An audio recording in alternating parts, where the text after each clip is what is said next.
ఒక ఫైనాన్షియల్ సంస్థపై సుదీర్ఘమైనటువంటి పోరాటం 18 సంవత్సరాల పాటు పోరాటం జరగటం అనేది భారతదేశ చరిత్రలో ఇదే మొదటిదై ఉంటుంది. ఎందుకంటే అనేక ఆర్థిక నేరాలు చేసినటువంటి ఫైనాన్షియల్ సంస్థలపైన జరిగినటువంటి విచారణ ఏదైనా సరే 2, 3, 4 సంవత్సరాల్లోనూ ముగుస్తుంది. 18 సంవత్సరాల పాటు కొనసాగింది. కొనసాగడానికి కారణమేంటో మార్గదర్శి ఫైనాన్స్ కంపెనీ మీద కేసు వేసినటువంటి మాజీ పార్లమెంటు సభ్యులైనటువంటి ఉండవల్లి అరుణ్ కుమార్ గారే చాలా స్పష్టంగా చెప్పేశారు. ఏం చెప్పారు ఆయన? చాలా స్పష్టంగా చెప్పారు. అత్యంత శక్తివంతుడు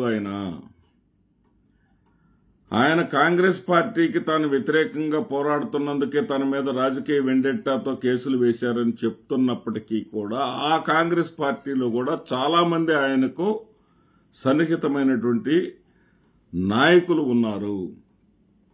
ఆ చాలా మందిలో కొంతమంది తనకు ఫోన్లు చేసి స్వయంగా ఎందుకు రామోజీరావు గారి మీద కేసు వదిలివేయమని చెప్పారు.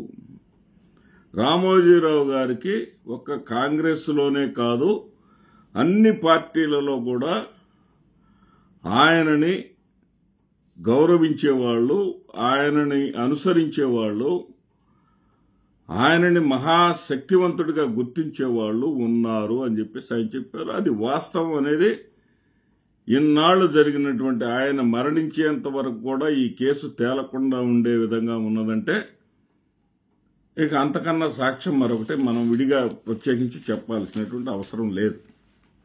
అయితే ఇప్పుడు ఎందుకు ఈ అంశాన్ని ప్రస్తావించవలసి వస్తుందంటే ఇప్పటి వరకు కూడా ఆ కేసుని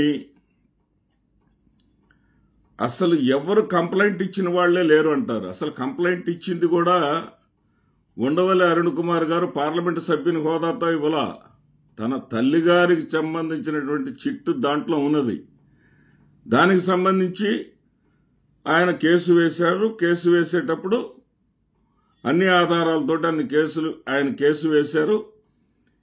ప్రజలకు సంబంధించినటువంటి ఈ డబ్బు హిందూ అవిభాజ్య కుటుంబం HUF పేరుతోటి వసూలు చేస్తా ఉన్నారు.